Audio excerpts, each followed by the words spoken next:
juga di Sumatera Barat. Ikatan Dokter Anak Indonesia IDAI melaporkan banyak anak pengungsi mengalami ISPA, diare, infeksi kulit hingga pneumonia akibat kondisi pengungsian yang padat, udara lembab serta minimnya air bersih. Nah, bagaimana juga di Sumatera Utara, kami sudah bersama dengan Wakil Ketua Ikatan Dokter Anak Indonesia IDAI Cabang Sumatera Utara, Dr. Eka Erlangga. Dr. Eka, selamat pagi, dokter. Selamat pagi, Pak. Pagi. Dr. Eka, kalau pantauan anak-anak di Sumatera Utara bagaimana kondisinya hingga pagi ini? Di Sumatera Utara, kemarin dari hasil 3 kali kami pelayanan kesehatan di daerah lokasi bencana, baik di Medan maupun di Pangkat Tanjung Pura, itu kondisi anak-anak banyak mengalami sakit kulit dan ISPA. Ya. Kemudian sampai saat ini kami melihat kasus-kasus diare masih bisa tertangani. Jadi Ikatan Dokter Anak Indonesia Sumatera Utara berusaha mencegah supaya kasus yang kita sering jumpai pada lokasi pengungsian yang seperti diare itu bisa terminimalisir. Ya. Dan dengan pembagian air bersih yang sudah kita lakukan, itu di sebelum kota Tanjung Pura, karena memang hari Sabtu dan Ahad kemarin kita masih belum bisa melalui dengan baik. Ya. Untuk ke Puranya itu 15.000 liter sudah kita salurkan, dan kemarin ada sekitar 35.000 liter air, dari total 50.000 liter air yang sudah kita salurkan ke arah kota Tanjung Pura. Ya. Semuanya fokusnya di Tanjung Pura begitu, Pak Eka? Iya, Pak, karena akses jalan juga masih sulit untuk bisa kita lalui, dan juga memang air bersih yang kita kirim itu kan bukan dari Medan, Pak. Jadi kita kirim itu dari daerah Brastagi, 1 jam, dan dia harus mencapai kota Medan lagi, kemudian ke arah Tanjung Pura yang di sekitar 1 jam, 2 jam perjalanan. Belum lagi cerita kita harus mengantri BBM dan solar, Pak. Ya. Jadi masih banyak hambatannya begitu ya, Pak Eka, ya, untuk menangani pengungsi di sana, termasuk dari tim IDAI kalau begitu ya, Pak Eka? Ya benar, Pak. Jadi challenge kita memang cukup banyak. Kita coba terus menembus untuk membantu pemerintah daerah.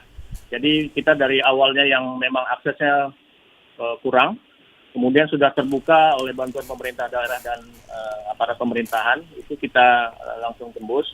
Dan mudah-mudahan kalau tidak ada halangan, kita bisa membantu untuk daerah yang lokasi perbatasan dengan Aceh. Ya, tapi dibandingkan dengan ISPA ya, Pak, dan juga infeksi kulit begitu, apakah memang diare yang paling mengkhawatirkan begitu, Pak, atau penyebarannya lebih cepat dibandingkan 2 penyakit lainnya?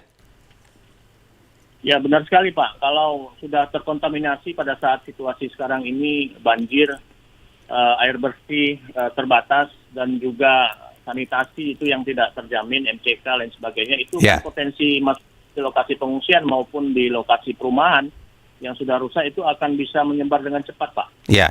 Jadi penelusurannya itu tidak hanya di tempat pengungsi, tapi juga di rumah-rumah warga yang mungkin warga sudah ada yang kembali ke rumah begitu, Pak Eka? Ya benar, Pak. Jadi itu memang kita lihat kan rumah-rumahnya banyak yang terendam, Pak. Ya. Sanitasi, air bersihnya pasti sudah tercemar begitu ya, Pak Eka, ya? Ya, rusak dan butuh waktu untuk memperbaikinya. Jadi kita selama proses menunggu perbaikan itu, 1-2 minggu ini, air bersih dan kebersihan tangan itu menjadi prioritas kami, supaya penyakit yang menular melalui tangan dan air yang kotor ini bisa kita. Sementara Pak Eka, bagi anak-anak yang memang sudah terkena ISPA, diare atau infeksi kulit begitu ya, nah itu untuk penanganan obat-obatannya termasuk untuk tenaga kesehatannya bagaimana, Pak? Ada hambatan juga kah di sana, Pak Eka? Sejauh ini nggak ada, Pak. Alhamdulillah kita mendekatkan akses kepada masyarakat, membantu pemerintah daerah yang overwhelmed. Ya puskesmas terendam, obat-obatannya juga terendam, jadi mereka juga kewalahan. Ini mendekatkan akses melalui teman-teman dokter anak yang ada di Medan dan Binjai, itu perbatasan dengan daerah Langkat, kami kirim ke sana. Kemarin ada 20 orang yang kami kirim di beberapa titik secara bergantian untuk melayani, dan kami membawa obat-obatan khusus anak ke daerah-daerah tersebut. Ya, Pak, kabarnya tim IDAI Pusat juga menyampaikan informasi ada juga pemberian empasi dan juga makanan bayi. Itu apakah juga dilakukan di Sumatera Utara, Pak Eka?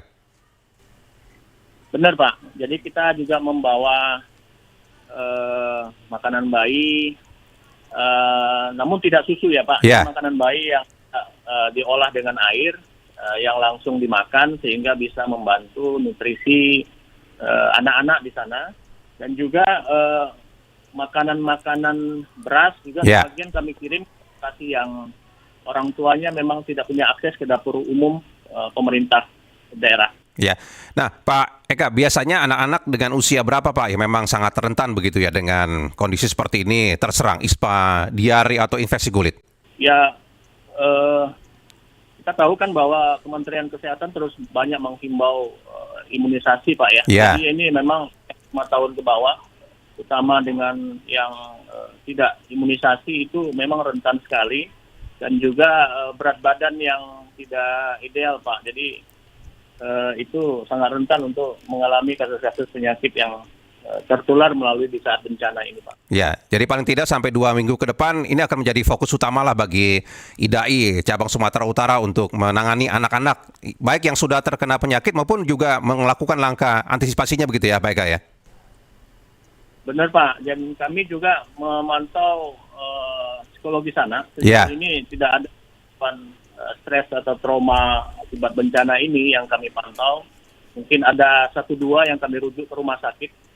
Dan kita juga melihat potensi-potensi untuk membantu orang tua, terutama ibu si anak, dengan pakaian layak pakai, bersih, baru yang kita berikan, sehingga pakaian yang kering di badan itu segera terganti, Pak. Ya, baik kalau begitu. Pak Eka, kami nantikan perkembangannya. Terima kasih banyak Pak Eka untuk waktunya, Pak. Terima kasih, Pak, Ya. untuk dukungannya terus.